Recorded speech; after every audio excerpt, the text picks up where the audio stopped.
saludo cordial para usted, ingeniero. A continuación vamos a exponer los laboratorios que hemos estado realizando durante todo este ciclo. Como integrantes tenemos a nuestra compañera Carol Quintana, mi persona Karen Majuan, Cabanillas Brigitte, Yanir Piña, Dante González, Yanira Fernández, Nargis Guidarte y Cristian Cepeda. A continuación vamos a detallar el primer laboratorio.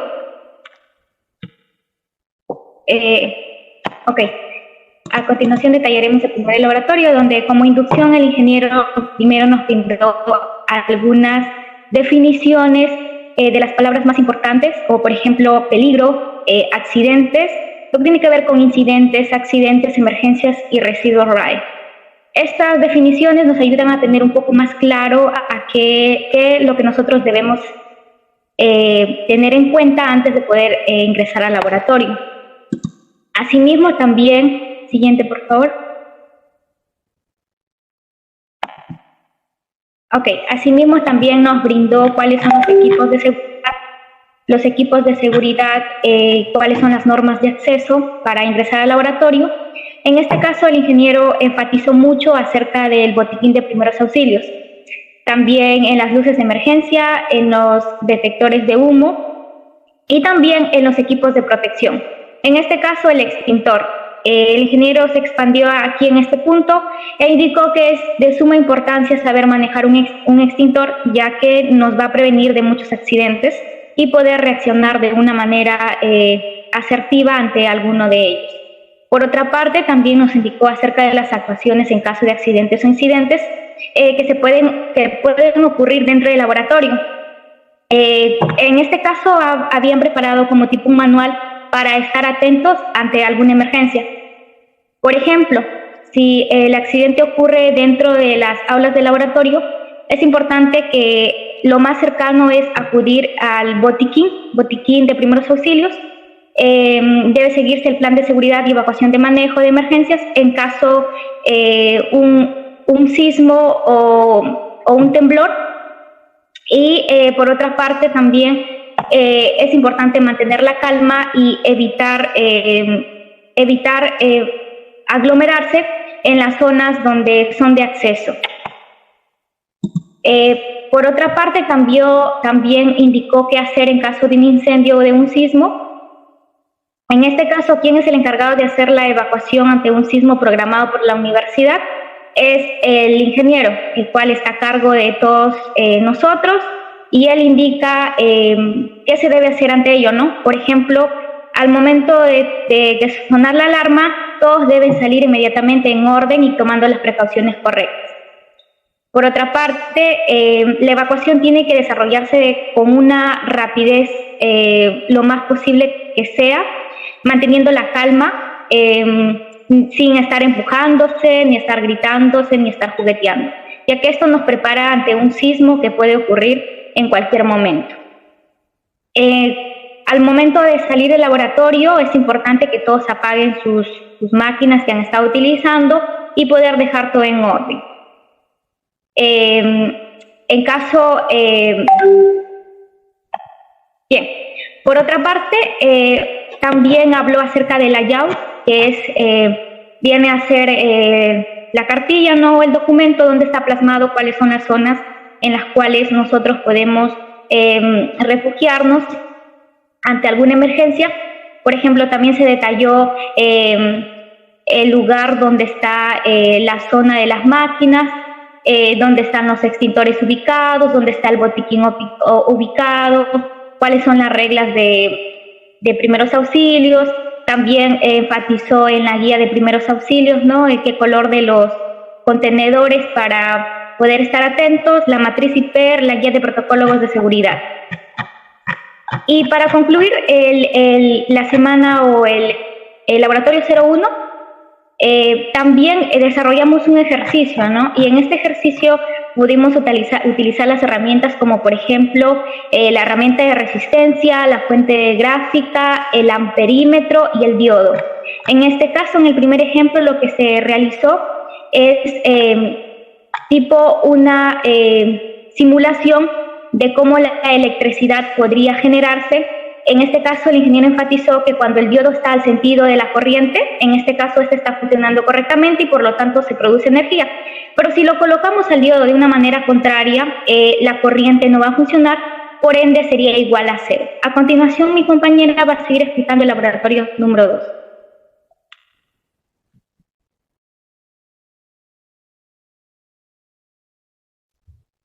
Bien, continuando con la presentación, demostramos aquí el primer ejercicio, el primer circuito que realizamos, que es un circuito que muestra cómo es la corriente alterna. ¿En qué consiste este circuito? Tenemos lo que es principal, un generador, que es la fuente de alimentación del circuito y produce la corriente alterna. También tenemos, como se muestra en la imagen, un voltímetro, que este es un dispositivo que está conectado en paralelo con la salida del generador, y también los que miden el voltaje de la salida del generador. En este caso se utilizó 311 voltios y 60 Hz. También tenemos, como se muestra en pantalla, lo que es un transformador. Un transformador es un dispositivo que transfiere energía eléctrica entre dos o más circuitos a través de una inducción electromagnética. Lo que hace un transformador es reducir o cambiar el nivel de voltaje. Un transformador está básicamente hecho por un bobinado primero, que es la entrada del transformador donde se aplica el voltaje de la fuente, y también consta de un bobinado secundario, que es la salida del transformador donde se induce el voltaje como resultado.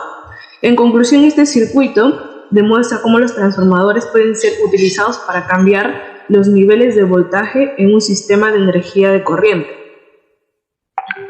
En nuestro laboratorio 3 realizamos un circuito de onda completa que consiste en tenemos lo que es un voltaje de corriente alterna que se utiliza para simbolizar el suministro de energía. Los valores que se especifican en nuestro circuito es de 220 voltios con una frecuencia de 60 Hz.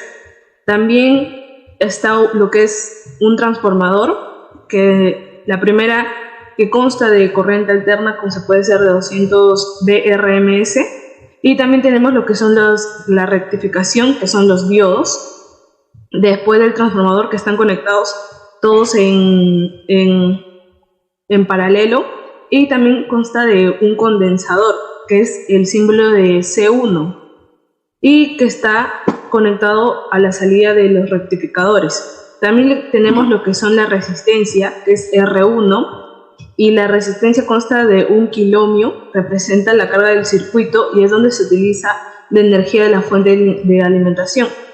También tenemos lo que es tierra, lo que es REF1, que este símbolo indica el punto de referencia de tierra en el circuito. Este tipo de circuito es común en fuentes de alimentación para dispositivos eléctricos, donde se necesita un voltaje de corriente continua estable a partir de una fuente de corriente alterna.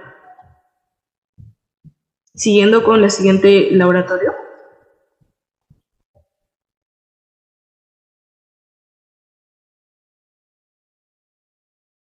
Voy a hablar sobre el problema número 5. En el problema número 5 podemos ver en el circuito que tenemos un voltaje de 24 y un voltaje de 220. En el voltaje de 24 es una fuente un poco baja, probablemente utiliza para energías de circuitos de control. En el de 220 es la fuente de alimentación principal que se utiliza para alimentar un motor. También podemos ver que tenemos el obturador. Son dispositivos electromagnéticos que funcionan con un interruptor controlado remotamente. Luego de ello también tenemos un motor, el motor eléctrico que se controla de acuerdo al circuito. También de ello tenemos luces e indicadores, que son los símbolos o formas de lámpara que se prenden y apagan. Luego de ello tenemos el relé, controla algunas funciones específicas del circuito, la activación o desactivación del motor o cualquier otro tipo de dispositivo conectado al circuito. Tenemos el laboratorio de la semana 6, que viene a ser un circuito eléctrico de un motor. Podemos observar que tiene una fuente de alimentación de 24 voltios que está conectada a los terminales 1 y 4. del llamado interruptor de iluminación inductiva. También tenemos un relé con indicador de K-motor y se activa cuando la bobina está energizada. El contacto normalmente abierto del relé se cierra cuando la bobina está energizada, permitiendo el flujo de la corriente. Tenemos un interruptor de iluminación inductiva. Este interruptor, cuando se activa, nos permite el paso de la corriente hacia la bobina del contactor K-motor. Tenemos el motor M, que se alimenta a través de los contactos principales del interruptor, y el elemento GRAC, que muestra la correspondencia entre los terminales del módulo y los dispositivos externos con el relé y el contactor. En la semana 7 se realizó el circuito eléctrico, un circuito eléctrico que está interconectado. Aquí podemos observar que U1 y U3 son compuertas A, que nos proporcionan unas salidas entre 0 y 1. Tenemos el LED que se conecta con el punto a tierra y el terminal es positivo, que está conectado a través de la resistencia R1 a la salida U4. La resistencia R1 viene a equivaler a 220 ohmios y está conectada entre la salida U4 y LED. Y la resistencia viene a limitar la corriente que pasa por el LED. La compuerta OR viene a ser la U4, combina señales U2 y U3, y la U2 viene a ser la compuerta NOT, que es la que interviene en la señal de la salida U1. Este circuito puede utilizarse en aplicaciones donde se necesitan indicaciones basadas en las condiciones lógicas, como por ejemplo puede ser un sistema de alarmas o un indicador de estado electrónico.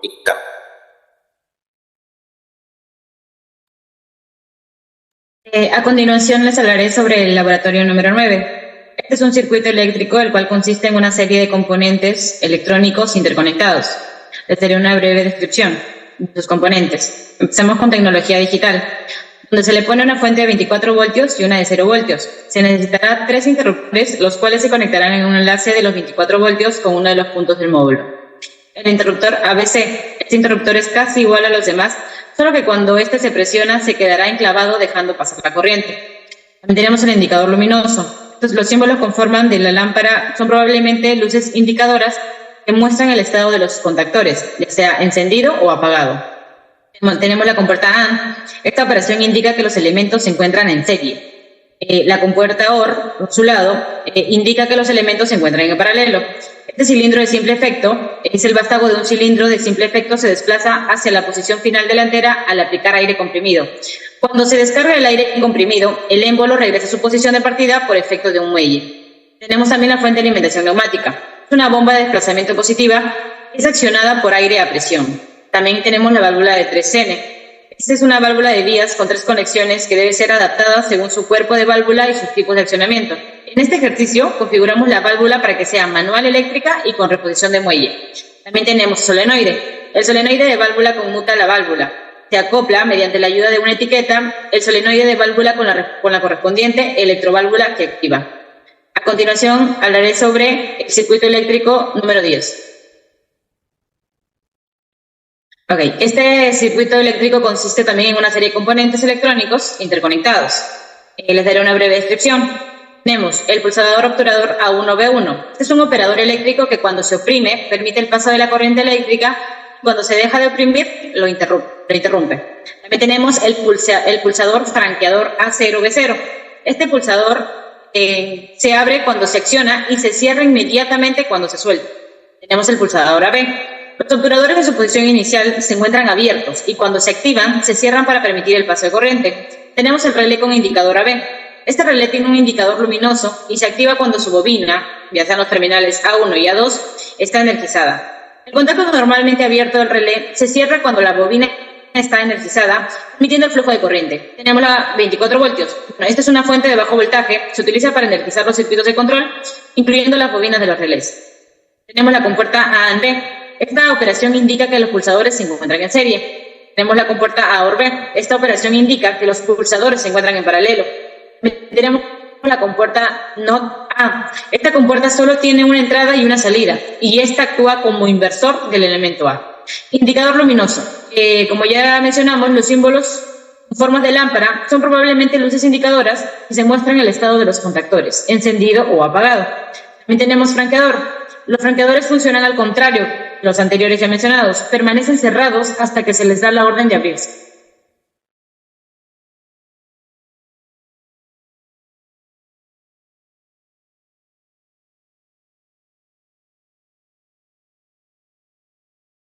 Ahora para lo que sería el laboratorio número 12, tenemos lo que serían hemos comenzado a base de una tabla de verdad, usando el software 32×8, sacando la siguiente función lógica, que sería y, a'B'C más A más B' más C'.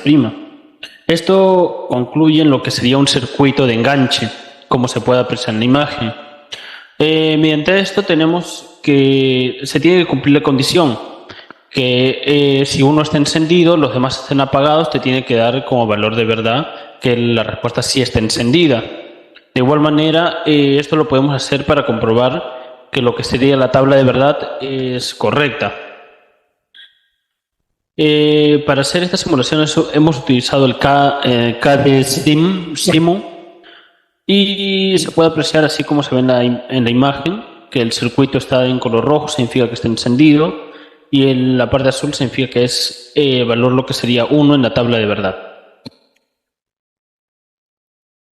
Acá podemos ver igualito de igual manera lo que sería el simulador CAD, ya que se van nombrando los peldaños y asignamos los datos según la función lógica y al simular se debe prender la salida para confirmar que la simulación está funcionando. Siguiente, por favor. En la semana 13 lo que tenemos es lo que sería una función lógica booleana. Esto sería igualito, lo hemos simulado en el circuito SIMUCAD, proporcionando los siguientes datos. De igual manera, estos utilizan funciones lógicas, para los cuales utilizan tablas de verdad para verificar si la relación que cumple la tabla de verdad con el circuito es correcta. A continuación daré paso a mi compañero. A continuación comenzaremos con la explicación del último laboratorio, que es el proceso de ensamblado de un rodaje. Como se observa en la máquina 1, se realiza la colocación de la base en un tiempo de 11.02 segundos. El siguiente proceso es colocamiento de los rodamientos, que su tiempo de demora es de 21.74 segundos. En la máquina 3 es el colocación de sostén de rodamientos, que dura 11.70 segundos realizar este proceso. Siguiente a esto, el tiempo de encaje de la tapa de rodamientos, que se realiza de 15.25 segundos. Esta acción. Y finalizando el proceso, el tiempo de encaje de los 4 tornillos, que es de 1 minuto.3 segundos. Y por último, ya está el rodamiento al despacho de inventario de un tiempo de 11.92 segundos. Y eso sería el proceso.